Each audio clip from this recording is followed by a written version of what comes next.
할렐루야. 2021년 11월의 첫날이 밝았습니다. 오늘도 하나님의 말씀을 묵상하고 기도함으로 복된 한 걸음을 내딛는 우리 모든 성도님들 되시기 바랍니다. 오늘 하나님의 말씀은 사사기 말씀입니다. 오늘부터 이제 사사기를 묵상하죠. 사사기 1장 1절부터 10절까지의 말씀입니다.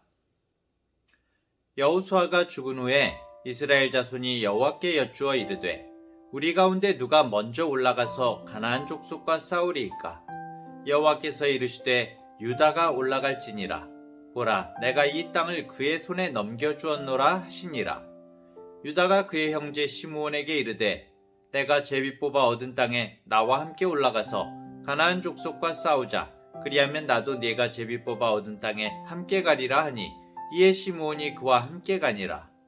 유다가 올라가매 여호와께서 가나안 족속과 브리스 족속을 그들의 손에 넘겨주시니 그들이 베색에서 10,000명을 죽이고 또 베색에서 아도니 베색을 만나 그와 싸워서 가나안 족속과 브리스 족속을 죽이니 아도니 베색이 도망하는지라 그를 쫓아가서 잡아 그의 엄지손가락과 엄지발가락을 자르매 아도니 베색이 이르되 옛적에 70명의 왕들이 그들의 엄지손가락과 엄지발가락이 잘리고 내 상 아래에서 먹을 것을 줍더니 하나님이 내가 행한 대로 내게 갚으심이로다 하니라. 무리가 그를 끌고 예루살렘에 이르렀더니 그가 거기서 죽었더라. 유다 자손이 예루살렘을 쳐서 점령하여 칼날로 치고 그 성을 불살랐으며 그 후에 유다 자손이 내려가서 산지와 남방과 평지에 거주하는 가나안 족속과 싸웠고 유다가 또 가서 헤브론에 거주하는 가나안 족속을 쳐서 세세와 아히만과 달메를 죽였더라. 헤브론의 본 이름은 기럇 아르바였더라. 아멘. 우리가 바로 어제까지 출애굽기 말씀을 살폈었죠. 그런데 갑자기 이 사사기 말씀으로 확 시대가 바뀌어 버렸습니다. 중간에 민수기, 여호수아서 시대가 있었잖아요. 사실 이 출애굽기와 사사기 사이에 많은 시간이 흐르고 그 사이에 우리가 기억해야 될 이스라엘의 지도자가 있죠. 여호수아. 여호수아가 있습니다. 사실 사사기는 맥락적으로 여호수아서와 쭉 이어서 읽어야 이야기가 참 좋은데요. 출애굽기를 읽다가 갑자기 옮겨와가지고 조금 오늘 들어가기가 약간 부자연스러운 감이 있지만 그래도 함께 살피도록 하겠습니다. 이 여호수아는 모세 이후에 이스라엘 백성을 약속의 땅으로 인도했던 인도자였죠. 지도자였습니다. 이스라엘 백성은 이 여호수아의 지휘 아래에서 정말 가나안 땅에 거주하던 적들을 몰아낸 후에 그 땅에 정착할 수가 있었는데요. 그야말로 여호수아 때에는 승승장구하면서 이스라엘 백성의 12지파들이 가나안 땅에서 자신들이 분배받은 그 지역에 정착하는 데는 성공합니다. 정착하는 데는 성공을 했는데 하지만 이 가나안 족속을 완전히 몰아내고 땅을 정복해야 되는 그 사역은 아직 완성되지 않은 그런 상태인 거죠. 그런 상황 속에서 여호수아가 죽고 이 이스라엘은 여호수아를 이을 그 마땅한 지도자를 택하지 못하는데요. 사실 여호수아서 맨 뒤를 보면 약간 미지근하고 불편한 대화로 끝나는 것을 볼 수가 있거든요. 여호수아서 24장에서 이제 세겜 땅에서 여호수아가 그 유명한 고별 설교를 하게 됩니다. 나와 내 집은 여호와 하나님만을 섬길 것이다. 너희들도 선택하라. 막 이렇게 얘기를 하죠. 너희가 섬길 자를 택하라. 여호수아서 24장 15절에 말씀하는데 아직까지도 하나님만을 섬기지 않고 이집트에서의 그 우상을 버리지 못하는 사람들 그리고 새로운 이 가나안의 우상들의 마음을 두고 있는 사람들을 보면서 굉장히 우려하고 있는 것이죠. 여호수아가 그래서 백성들에게 오랜 세월 동안 가슴에 쌓아두었던 꼭 하고 싶었던 말을 하고 있는 것입니다. 여기에 대해서 이스라엘이 말은 우리가 하나님을 섬기겠다 딱 이렇게 얘기를 해요. 그런데 19절에 그 여호수아서 24장 19절에 보면은 여호수아가 굉장히 걱정을 많이 합니다. 우리가 하나님을 섬기겠다, 하나님을 선택하겠다 얘기하는데도 너희가 여호와를 능히 섬기지 못할 것은 그러면서 앞으로 너희들이 굉장히 힘들 것이다. 너희들을 보니까 그렇다 이렇게 나오고 있거든요. 여호수아도 그렇게 말하면서 굉장히 마음 가운데 이제 우려를 하고 있는 모습을 보였는데, 그런데 이렇게 여호수아가 죽고 나니까 어떻게 되겠습니까? 여호수아라는 지도자가 있을 때에도 이스라엘 백성들이 이 행태가 걱정이 되었는데, 눈에 보이는 지도자가 없는 이 이스라엘 백성들이 많이 흔들리게 되겠죠. 이런 상황 가운데 이 사사기로 넘어오면서 하나님께서는 이 사사라는 어떤 독특한 지위를 설정을 하셔가지고 이스라엘을 새로운 방식으로 다스리게 하십니다. 그래서 사사는 이 소페팀이라고 하는데요, 재판관이라는 뜻입니다. 여호수아서는 하나님께서 여호수아를 통해서 하나님의 말씀을 받고 백성들을 이끌었는데, 여기 사사기에서는 백성들이 어떻게 보면 이 사사를 통해서, 내지는 하나님께서 이제 사사를 통하기 위해서 직접적으로 하나님과 소통하는 그런 모습으로 바뀌게 되는 것이죠. 이것이 사사기 전체를 통해서 이스라엘 백성을 다스리시는 하나님의 어떤 방법에, 다스리시는 모습의 그 전환인데요. 그런데 그럼에도 불구하고 성경에서 가장 이 저주에 가까운 흑역사다라고 일컬어지는 이 성경이 바로 사사기 말씀입니다. 사사기. 참 아이러니하죠. 자, 오늘 1, 2절을 보면은 남아있는 가나안 점령을 위해서 누가 먼저 올라갈지를 하나님께 묻고 있습니다. 근데 이렇게 물었을 때에 하나님께서 유다가 올라가라고 말씀하시면서 내가 이 땅을 그의 손에 넘겨주었노라, 내가 이 땅을 그의 손에 넘겨주었노라 라고 말씀을 하시는데요, 이게 원어로 보면은 굉장히 확실하게 이미 거의 이루어진 것처럼, 이미 이루어진 것처럼, 아직 이루어지지는 않았는데 이루어진 것처럼 말할 때 사용하는 말이거든요. 넘겨주었노라. 근데 이 말이 사실은 여호수아서에서도 나왔었습니다. 여호수아 때에도 쓰였다는 겁니다. 아직 가나안에 들어오기 전에도 이미 하나님께서 그렇게 말씀하셨었어요. 내가 넘겨주었노라. 근데 세월이 많이 흘렀는데도 아직도 하지 못하고 있는 거예요. 이것이 문제인 겁니다. 모세와 여호수아에게 하나님께서 이미 약속하신 것인데 땅을 점령하는 가나안 정복의 역사를 아직 이루지 못한 겁니다. 뭔가 지지부진하게 계속 미루어지고 있다는 그런 느낌을 받을 수밖에 없는 거예요. 왜 이렇게 되고 있는지 우리가 앞으로 사사기를 보면서 더욱 확실하게 알 수가 있죠. 자, 오늘 말씀을 보면은 이스라엘은 하나님께 이제 누가 먼저 올라갈지 여쭙기까지 합니다. 아마 제사장을 통해서 하나님께 물었겠죠. 기도하고 어떤 종교적 형식은 갖추고 있다는 것입니다. 근데 하나님께서는 유다가 먼저 올라가서 싸우라고 말씀을 하셨어요. 여기까지는 정말 좋았습니다. 근데 문제가 뭘까요? 여기까지는 정말 좋았는데 지금 유다가 먼저 올라가라고 하셨잖아요. 그럼 유다만 올라가면 되지 않습니까? 네. 근데 유다는 가까운 거리에 있는 시므온 족속에게 함께 힘을 합치지 않겠느냐라고 그렇게 묻고 있는 것이죠.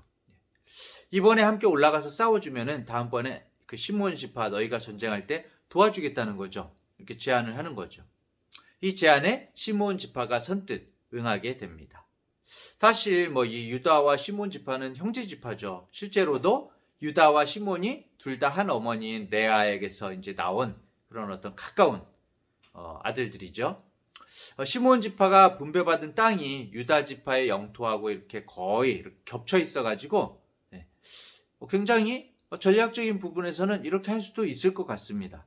그런데 이게 인간적인 측면에서는 어떻게 보면 아름다운 어떤 형제애를 나타내는 것, 우리 함께 힘을 합쳐서 싸워보자 막 이런 것처럼 보이지만, 하지만 믿음의 영역에서 하나님의 어떤 명령적인 말씀하신 관점에서 본다면은 문제가 있는 것이죠. 시므온을 왜 불렀을까요? 왜 시므온 우리 같이 함께 올라가자 왜 이야기를 한 겁니까? 인원수를 늘려서, 그렇죠? 힘을 키워야겠다고 생각을 한 거죠. 힘이 커져야 승리가 확실하다고 생각한 것입니다. 그렇다면 뭡니까 이게? 이 전쟁을 아직까지도 힘의 논리로 이해하고 있다는 거예요. 하나님께서 주시는 전쟁이 아니라 내 힘으로 아직도 우리의 힘으로 이 전쟁을 하고 있다고 이해하고 있다는 것입니다. 이게 우리들 그리스도인들도 많이 빠지게 되는 함정이죠. 그렇죠? 더 많이 모이고 더 세력을 키우고 하나님의 일을 할 때에도 더 능률적이고 더 효율적으로 하려면은 뭔가 힘도 있어야 되고 돈도 있어야 되고 막 그런 생각을 하는 것입니다. 하지만 믿음의 측면에서는 정말 어떻습니까? 어떻게 봐야 되겠습니까? 사실 가나안 전쟁은 사람의 수나 크기에 승패가 달려있는 게 아니죠. 그렇죠? 하나님이 주체가 되시는 전쟁인 것입니다. 하나님께서 하시는 것입니다. 하나님이 내가 함께 가니까 가라고 하실 거거든요. 그런데 우리들도 이렇게 생각하지 못할 때가 많이 있는 것 같습니다. 우리는 엎어졌다 일어났다를 반복하면서 이 실패와 성공 자체를 목적으로 두고 거기에 초점을 맞출 때가 많이 있습니다.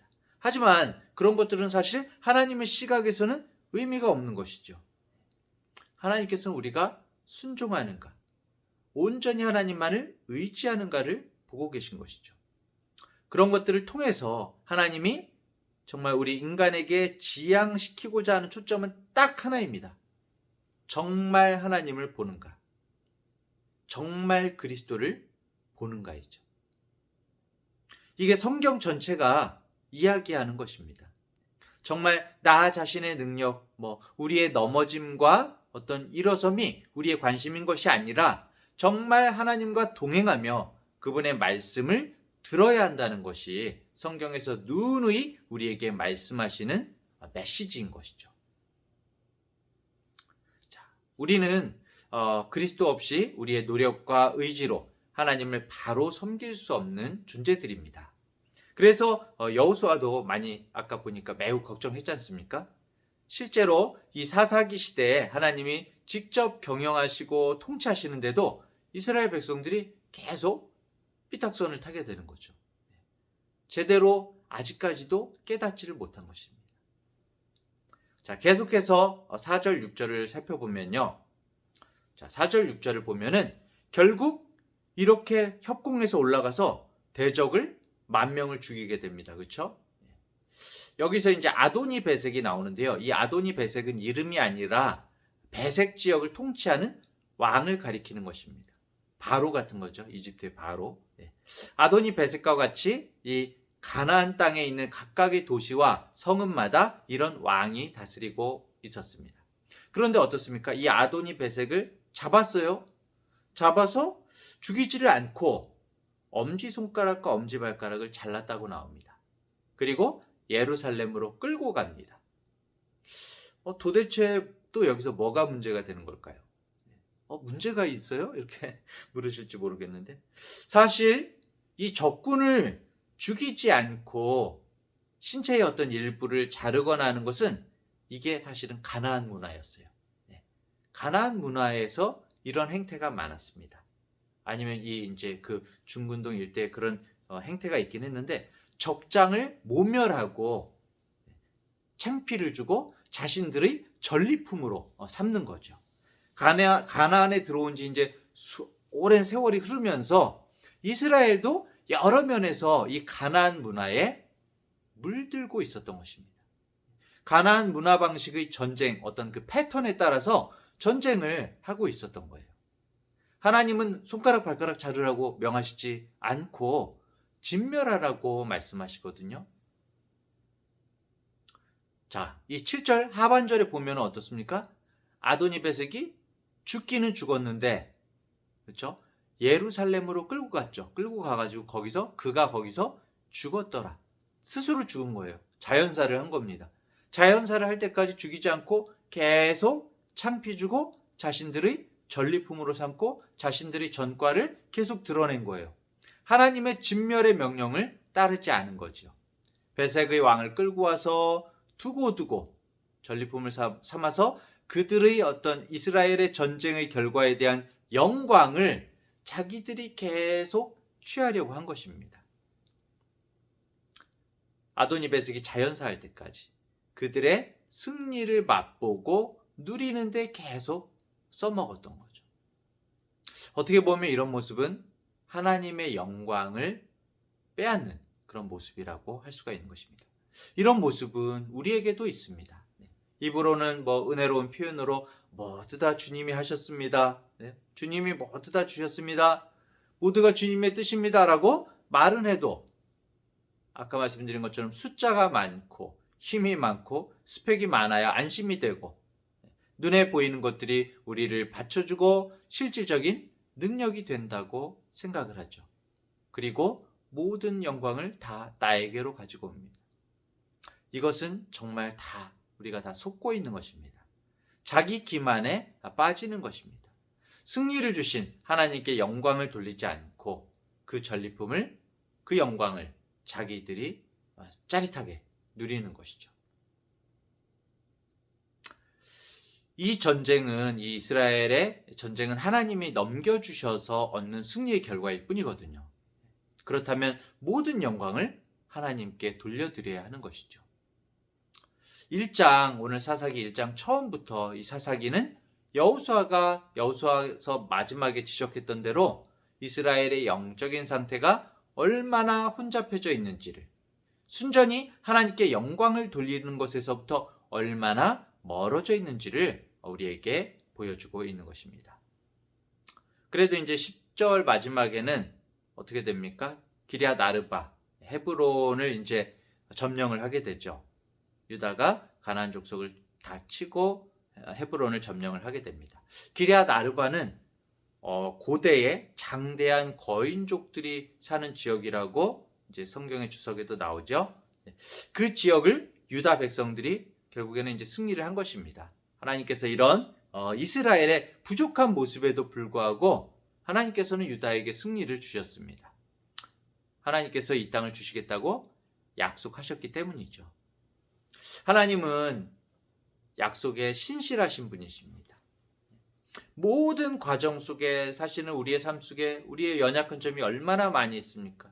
우리의 허물과 약점이 나타나고 부족한 그런 모습들이 너무나 많이 있지만은 하나님은 언약하신 대로 유다에게 큰 승리를 안겨주시죠. 하지만 계속 하나님을 의지하지 않고 만약에 오히려 가나안의 풍속과 또 우상을 숭배하게 될 때 닥치게 될 문제들이 앞으로 이제 사사기에서 두고두고 나타나게 됩니다.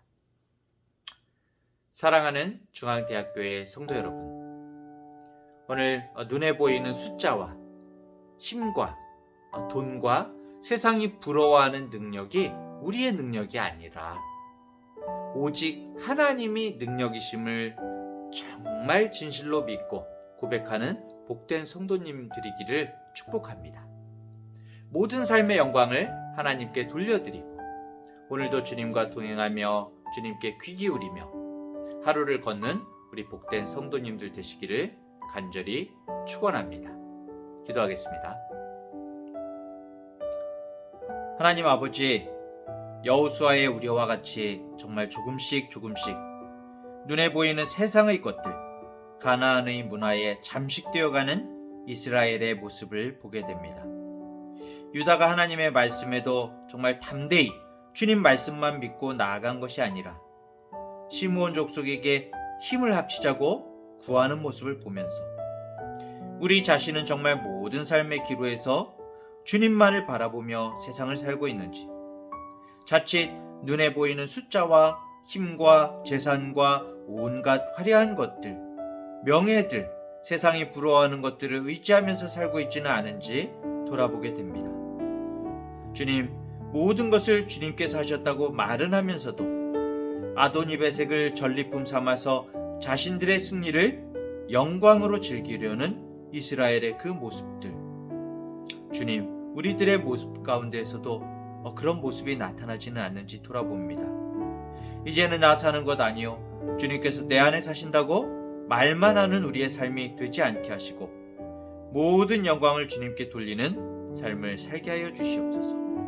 오늘도 철저히 주님만을 바라보고 주님과 동행하기를 바라오며 예수님의 이름으로 기도합니다. 아멘.